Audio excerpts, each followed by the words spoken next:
Have you told your friends that you see ghosts? Oh, absolutely not. Gina Rodriguez returns in Not Dead Yet. I'm back, baby. Who is that? Oh, she's the obituary writer. And Brad Garrett joins the brilliant ensemble cast. Titan, Maverick, Titan of all Mavericks. These are all words used to describe me. Not Dead Yet. Season premiere. Tonight, 8:30, 7:30 Central on ABC. And stream on Hulu.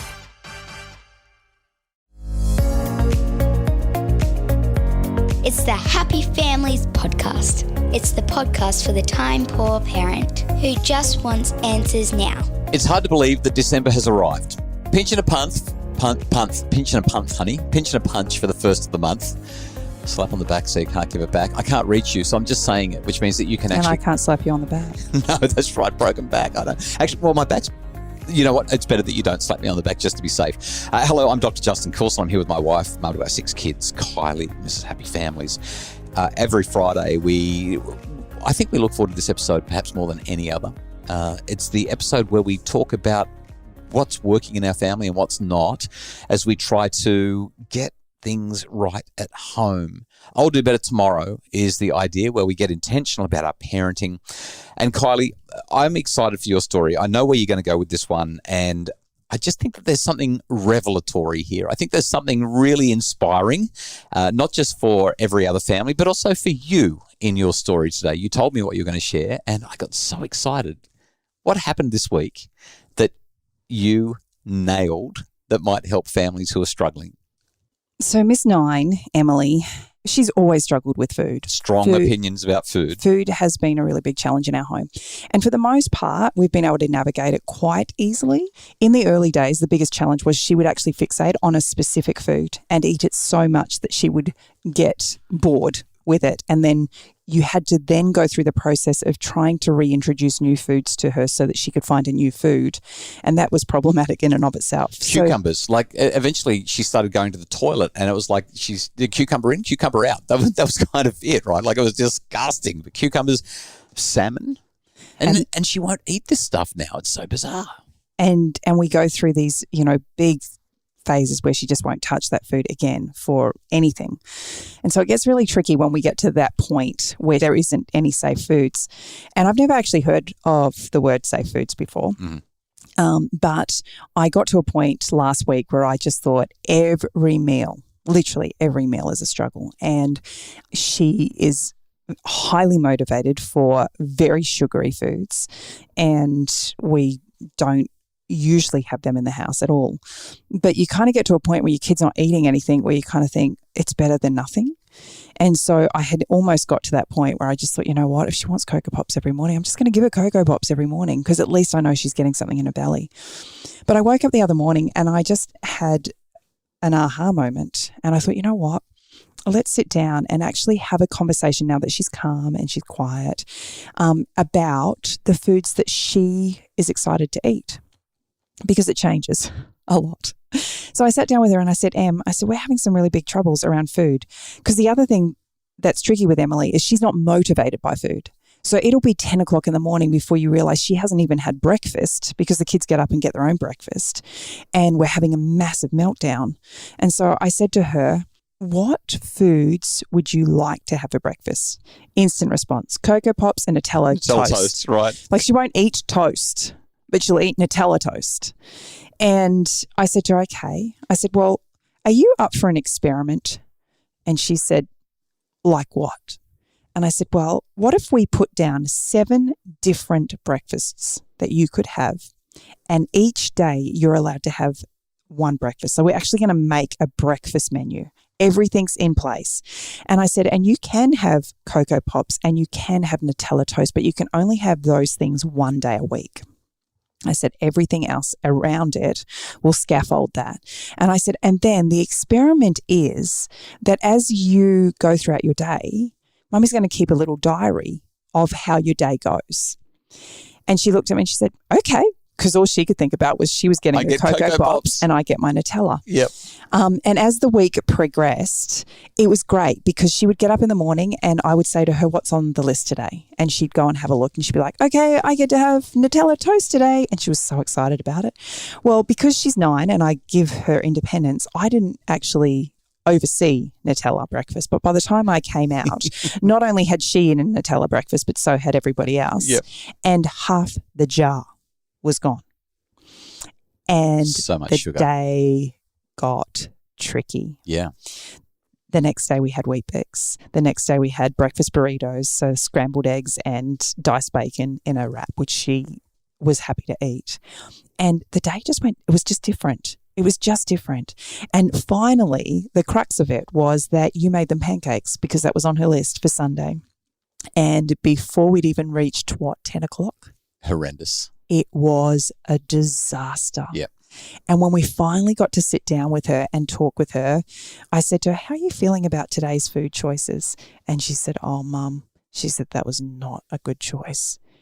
And so it hasn't been perfect. We've still had challenges around food, but there is so much more clarity now for me on what needs to be in the fridge for her and what she's willing to eat. And because it's on paper and it's been at her direction, she's actually more able to meet those needs and open to having the conversations around how our day is going as a result of the choices she's making. There is so much in this, right? Needs supportive parenting. It's everything that I've written about in the Parenting Revolution. You build the relationship, you understand, you provide and support autonomy by saying, what do you think? But you also develop a framework or a structure, a way to move things forward. And all of a sudden we've gone from fights every morning about food to, oh, this is on the list and I'm going to do it, because there's a framework, there's a structure that has been self-determined. You've had some oversight because you're the wise parent who's making sure that you're guiding the conversation. But ultimately, our daughter is making this decision with your gentle guidance to pull all of this together. I think this is a great story. I guess the next step is, how do we move towards more meals that are going to tick the boxes that lead to better outcomes? And how do we have fewer meals that are less positive, less effective? This is the great thing about the structure that we've created, because it has opened the dialogue around how her body feels when she eats foods that are less than optimal and how she feels when she's not. So the days where she's started her day beautifully has meant that it's led into a really consciously good lunch and then flowed on into dinner. And that has been, I think that's been revelatory for her because she's recognizing it. We've had lots of different discussions with her around calories and just how her body works and how it needs energy. Those calories provide her with the energy that her body needs because she's constantly moving. But I think this one is one that she's really able to see the highs and the lows of what her food's doing. Structure builds competence. How do you feel about structure? I hate it. And yet it works so well. It works so well. What's your I'll do better tomorrow? So I'm going to share two because I always do. You can't. I can't help myself. But the first one's really, really quick. We're teaching our fourth daughter to drive, or I'm teaching our fourth daughter to drive, and she's got hill starts nailed. Hill starts. She's only done 5 hours in the manual, and she is just crushing it. So I'm really excited for that. What I wanted to share for my I'll do better tomorrow is actually not mine this week. I spoke to my sister, Karina. She's the mum of Logan, who died just a couple of weeks ago, which we've spoken about on the podcast a lot. Her talk at Logan's funeral was just stunning. It was just beautiful. And I took one thing in particular from that talk, and I asked her if I would be allowed to share it on the podcast and even in some of my presentations, because I think it's so important. And as I've reflected on how our week has been and what's been going on with our kids, I'm just trying to say yes a whole lot more and trying to get bothered by the small stuff a whole lot less. So this is what my sister said. She said, I want to talk to you. I want to watch you surf. I want to feel you walk into a room and fill it up with your energy. I want you to run up a hill piggybacking me and laughing the whole time. I want you to throw Kieran's her husband. I want you to throw Kieran over your shoulder and run and challenge him to a wrestle. And then she got into some real specifics that just lit everything up inside me. She said, I want you to ask me how long till dinner over and over. I want to cook you wraps every night for forever like you wanted. I want to hear you out the door early in the dark for a surf. I want to whistle you in 100 times, only for you to keep putting up one finger telling me one more. I want you to stay out there till you get a good one, my boy. I'll wait. I'll wait forever.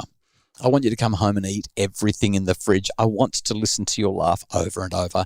I don't care how much sand is on the floor, how many baths you run, how loud you watch your phone, how messy your room is, how many towels you use, how loud you thump around the house.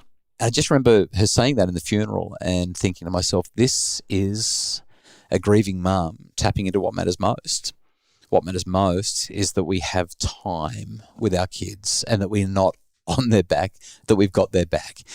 We worry about all the small stuff. We worry about how messy things are or how much crap's all over the floor, and we just don't need to worry about this stuff. The reality is, if you listen to this podcast, there's a pretty good chance you've got a little kid or maybe a big kid that walks into the house every afternoon or every morning and says, "Hi, Mum," or "Hi, Dad." And when I think about what my sister had to say, I kind of think that's the only thing that matters.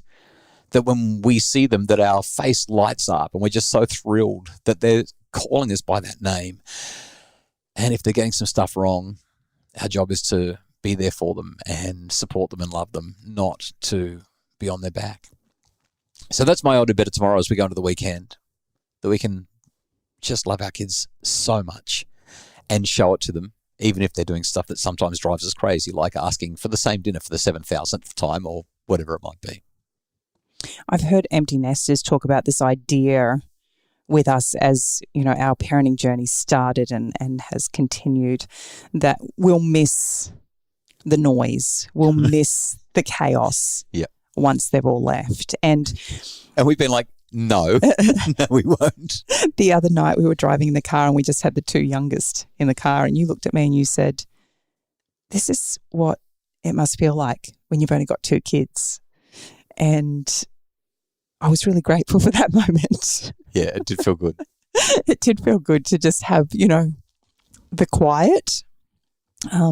But there's something really special about having everybody come home. And in spite of the fact that our life is changing at such an accelerated rate, I would never have expected that the family dynamics in our home would change so quickly as we get to these older years with the kids. And there's a lot to miss. And there is a lot to miss. Am I tired? Yes, I'm exhausted. Family life is messy and hard and exhausting, but there is just so much joy to be had in nurturing and cherishing those relationships. Yeah, and we have the blessing that our kids are coming home. We hope that there's some inspiration here to help your family to be happier this weekend and into next week. Thank you so much for listening. The Happy Families podcast is produced by Justin Rulon from Bridge Media. Craig Bruce is our executive producer. We love that you choose to spend your time with us. We hope that it makes your family happier. For more info about making your family happier, we'd love for you to check out our resources at happyfamilies.com.au and follow our social media on Instagram, TikTok, and Facebook. Dr. Justin Coulson's Happy Families.